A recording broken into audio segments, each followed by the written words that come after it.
Hello everyone, welcome back to dispensary nurse. So आज की video बहुत इंपॉर्टेंट होने वाली है कि आरआरबी नर्सिंग सुपरिटेंडेंट में आपका सिलेक्शन हो जाता है, क्योंकि आप तैयारी कर रहे होगे तो उसमें सिलेक्शन तो होना है। तो उसके बाद जो है वर्कलोड क्या रहता है, वर्कलोड के ऊपर मैं आपको पूरा डिटेल बताऊंगा। पहले अगर आपने चैनल नहीं सब्सक्राइब चैनल सब्सक्राइब करिए, ताकि आपको ये चीज़ें पता होनी चाहिए अगर आपका यहाँ पर सिलेक्शन होना है, क्योंकि आप लगे हो तैयारी कर रहे हो तो सिलेक्शन तो होना ही होना है। तो जब सिलेक्शन हो जाएगा तो आपको इसके बारे में पता होना चाहिए वर्कलोड क्या रहता है। तो आरआरबी नर्सिंग सुपरिटेंडेंट का जो एग्ज़ाम अभी होने वाला है 2025 में, पहले ही मैंने आपको बताया था 2025 में होना है। और वो उसमें आपको सारी चीज़ें पूरी डिटेल में बता दिया, और आपको ये भी चीज़ बता रहा हूँ अभी फिर मैं जो आपको बोल रहा हूँ उस पर आप ध्यान दो। देखो, मैं जो आपको बोल रहा हूँ आप ध्यान से समझा करो, आप सुनते तो हुई प्लस ध्यान से समझा भी करो कि ये जो है आरआरबी नर्सिंग सुपरिटेंडेंट है, इसमें आपको रिवीजन बहुत इंपॉर्टेंट है। अगर आप पढ़ रहे हो फिर रिवाइज नहीं कर रहे हो तो फिर आपके लिए मुश्किल है।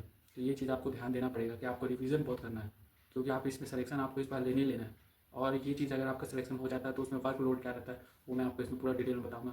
वर्कलोड क्या रहता है, ठीक है ना। देखिए, आरआरबी नर्सिंग में आपका हो गया, रेलवे में आप नर्स बन गए, ठीक है ना। तो आपके मन में ये डाउट रहता है कि क्या रहता है, लोड क्या रहता है, वर्क लोड क्या रहता है। तो मैं आपको बोल देता हूँ, देखिए वर्क लोड जो होता है वो आपका कैसा कैसा रहेगा मैं आपको बता देता हूँ।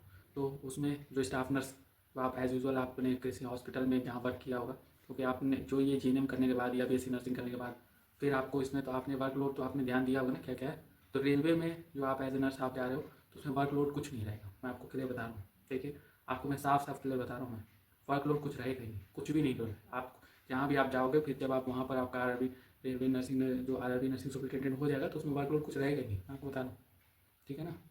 और दूसरी बात है कि देखिए, जो वर्कलोड जो रहेगा भी तो वो बस एक नॉर्मल रूटीन, जो पेशेंट जो आते हैं वो आपके रेलवे के ही रहेंगे, मतलब कि आपके जो पेशेंट जो इसमें जो इलाज कराने आएंगे वो बाहर के नहीं रहेंगे। और जहाँ ऐसे कैंप टाइप का लगता है फ्री कैंप, वहाँ पर आपको इतना ज़्यादा वर्कलोड रहता ही नहीं, कुछ भी नहीं रहता, कुछ काम नहीं रहता, बस आपको वहाँ पर जाना है। और सारी चीज़ें मैंने और भी बतानी है आपको कि आरआरबी नर्सिंग सुपरिटेंडेंट में और क्या क्या चीज़ें रहती है, सारी चीज़ें मैं आपको डिस्कस करूँगा। और मैंने किया भी हुआ है, आप जाओ गोल्डन रूल आप देखो, स्ट्रैटेजी देखो, उसमें भी समझ में आ रहा है तो वर्कलोड क्या क्या रहता है, कुछ नहीं, ठीक है ना। और अगर आउटडोर का बात की जाए तो जो मैंने आपको बता दिया, फ्री कैंपिंग जो रहता है वो मतलब आउटडोर रहता है, बस उसमें भी कोई टाइमिंग का कुछ ऐसा नहीं रहता है। जब ऐसा कोई इमरजेंसी कंडीशन रहता है तो उसमें आपको थोड़ा सा वर्कलोड रहेगा, लेकिन इतना नहीं रहेगा जितना आप सोच रहे हो।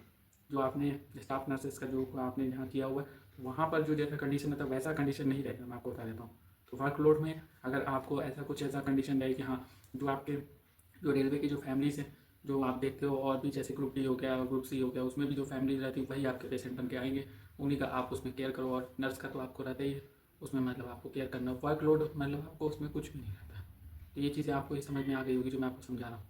और ये भी मैं बता रहा हूँ कि वर्कलोड के बारे में और आरआरबी नर्सिंग सुपरिटेंडेंट के बारे में ये सब चीज़ें दिमाग में आनी चाहिए, क्योंकि जब आप जिस पोस्ट को आप चुन रहे हो तो आपको पता होना चाहिए कि नर्सिंग ऑफिसर में अगर आपका सिलेक्शन हो जाता है आरआरबी नर्सिंग सुपरिटेंडेंट में, तो आपको ये चीज़ें समझ में आनी चाहिए कि वर्कलोड क्या क्या है, क्योंकि आप समझ बूझ के ही इसमें आपका सिलेक्शन हो रहा है, ठीक है ना। तो आपको ये चीज़ें कि कुछ भी कराया जा सकता है, लेकिन आपका ये नहीं इतना रहेगा कि एक आप ऐसा वर्कलोड हो गया कि आप ऐसे छोड़ छाड़ के चले नहीं, ऐसा नहीं, ठीक है ना। तो ये सब चीज़ें आपको समझना पड़ेगा, जो मैं आपको क्लियर बता दिया हूँ सारी चीज़ें वर्कलोड से रिलेटेड। और कभी कभार जैसे कोई एक्सीडेंट होता है इमरजेंसी केसेस का, वो मैंने आपको बता दिया। इमरजेंसी केसेस में क्या होता है, जैसे कहीं अगर मान लो कि अगर कुछ ऐसा एक्सीडेंट हो जाता है तो वहाँ पर आपको नहीं भेजा जाएगा, लेकिन रेलवे का कोई स्टाफ का कुछ ऐसा रहता है तो वहाँ पर आपको जाना पड़ता है। लेकिन इसमें आपको ऐसा नहीं, आपको टेंशन लेने की जरूरत नहीं कि नहीं आपके साथ कुछ गलत हो जाएगा या आपको वहाँ रुकना पड़े। जो भी आपको जहाँ भी जाना पड़ेगा तो वो उसमें इतना वो नहीं रहता है कि आपको कुछ प्रॉब्लम होगा, सारी चीज़ें सारी फैसिलिटी आपको दी जाएगी। इसमें देखो, आपका जो सिलेक्शन है वो आपका गोल्डन रूल्स और स्ट्रैटेजी सब मैंने बताया, इसलिए बार बार बोल रहा हूँ ये मौका आप जाने मत दो। अगर आप ये मौका जाने दोगे तो आपके लिए प्रॉब्लम है।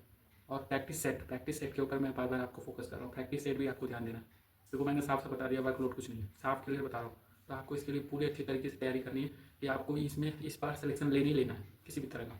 और भी जो मैंने बताया कि कई बच्चे ये पूछ रहे थे कि कौन से कोचिंग में आप पढ़ें या पास हो जाए, ये सब नहीं, आपका नर्सिंग का ही पोर्शन आना है, नॉन नर्सिंग से आना नहीं। तो आपको ये सब चीज़ों का जो मैं आपको समझाने की कोशिश कर रहा हूँ उसको आप समझो कि ये मौका आपको अगर नॉन नर्सिंग का आ नहीं रहा है, नर्सिंग नॉन नर्सिंग का मुश्किल से बस हार्डली 20 क्वेश्चन आते हैं, तो आपको मैं क्लियर मैंने पहले ही बताया जब आपके पास टाइम था, अभी भी टाइम है, अभी भी टाइम है, अभी भी आप जाग जाओ तो समझ लो आपके लिए कुछ नहीं है। और केवल 100 मार्क्स का ही पेपर होना। तो ये नर्सिंग का ही पोर्शन जो आपने पढ़ा होगा वही चीज़ है ना। तो आप इधर उधर भटकोगे, पहले भी मैंने बताया कि 2025 में है, तो वो सब चीज़ों को अगर आपने सीरियस लिया होगा तो फिर आपके लिए कुछ प्रॉब्लम नहीं। और अभी देखो वर्कलोड भी मैं बता रहा हूँ, वर्कलोड भी कुछ नहीं, कुछ भी नहीं है वर्कलोड, कुछ भी नहीं। बस आपको वहाँ पर चेयर टेबल दिया जाएगा, वहीं आप बैठो। ऐसा वर्कलोड नहीं है कि आपको हर जगह जाना पड़ेगा, ये सब कुछ भी नहीं, आपकी मर्जी है। आप आ जाओ वहाँ पर अटेंडेंस हो जाए, फिर उसके बाद अटेंडेंस कैसा वहाँ ही रजिस्टर रहेगा, रजिस्टर आपने सिग्नेचर किया बस, उसमें सिग्नेचर कर दिया आप, वहाँ पर प्रेजेंट हो, हाँ बस ठीक, फिर आपकी मर्जी है, आप जहाँ जाओ जहाँ जो करो सब कुछ, मतलब आपको कोई बोलने वाला, आपको कोई रोकने वाला ऐसा कुछ नहीं रहेगा। तो आपको ये सब चीज़ों का इंपॉर्टेंस समझ में आना चाहिए।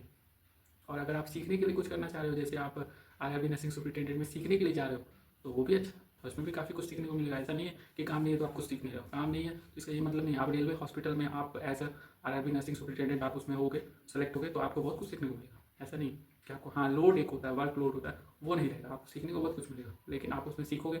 लेकिन ये नहीं कि वर्क लोड रहेगा कि आपको इतने घंटे काम रहेंगे, लेकिन ऐसा काम नहीं रहेगा जिसमें आपकी तबीयत खराब है, नहीं ऐसा नहीं। ठीक है, तो आप काफ़ी इसमें एंजॉय करोगे। इसीलिए आपको आज से, अभी से ही एक टाइमिंग बनाना है। रिवीजन का आपको मैं बार बार बता रहा हूँ, 1 घंटा आपको रिवीजन देना है। अगर आप रिवीजन नहीं दे रहे हो तो जो चीज़ आपने पुराना पढ़ा हो तो भूल गए, फिर आप नया जो पढ़ रहे हो वो दिमाग में है, तो पुराना जब आपने ध्यान नहीं दिया तो फिर तो आपको बहुत दिक्कत है, प्रॉब्लम है।